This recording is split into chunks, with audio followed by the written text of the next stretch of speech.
Okay, you've had the chance to be in the cabinet, no? So I presume in the decision-making process, you've had a good, close look. The perception of a lot of people is the president makes mistakes because her advisors give her wrong advice. Ngayon, why are you not blaming her advisors? Why are you blaming her? Some people say that a president is only as good as her advisors. That is assuming that she has no brain of her own or that she is completely incompetent.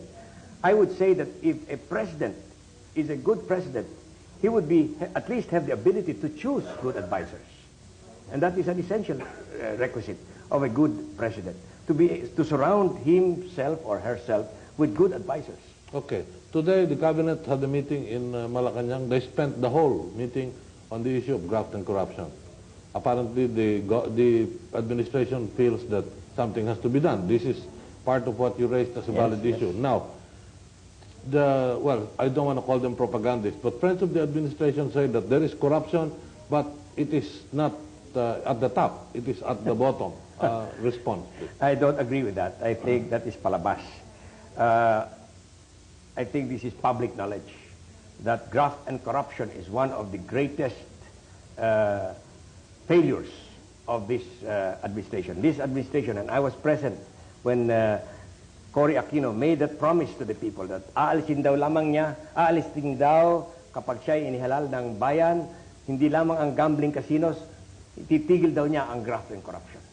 But many people believe that the graft and corruption during the first 2 years of this Aquino administration matches the last years of the past regime. When you were in the cabinet, we're going to talk insurgency in a few minutes. When you were in the cabinet, were you aware of any counterinsurgency program being implemented by the administration? None, and that's the reason I resigned as Foreign Secretary.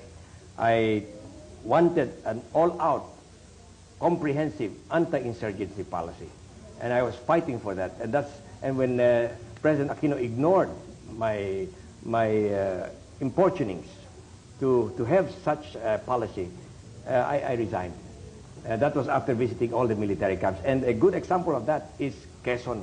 And the best evidence, or exhibit A of that, of how bad the peace and order situation is, and is Governor, one of your guests tonight, Governor Eddie Rodriguez, who was kidnapped at the height of the campaign. So at the time when I was about to proclaim, he was not there. So much so that I asked for a postponement of the elections in Quezon. So you've mentioned that there's no counterinsurgency program in the administration. None. In your incumbency as Foreign Secretary, there was no foreign policy. In my opinion, there was no direction. Not from Malacanang. Well, at least in one area, the administration claims they've succeeded, the economic recovery. There is an economic boom. They're on their way to improving. I don't think there is economic recovery yet. I disagree with that. Do you agree that steps have been taken to improve the economic picture? Well, there have been steps taken, but it's not going into a definite direction. That is one of my, that was one of the things I mentioned in the letter. Okay. Would you like to say a parting word? Well, I'd like to just address a very brief appeal to our people, ang mga minamahal nating kababayan, lalo na yung mga nakikinig dyan sa kanilang mga bahay. Hindi ko na isasali yung mga nasa katungkulan, lalo na yung matataas ang katungkulan.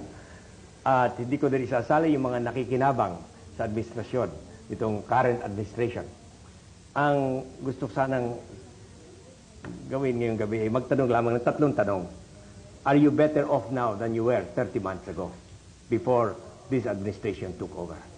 Second, do you feel safer now in your homes and in the streets than you felt 30 months ago?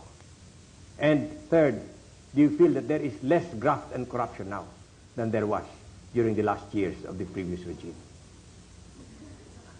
While your answer to these questions will decide whether my resignation was justified or not. While there is no, in my opinion, a response to the promises that have not been fulfilled by President Aquino.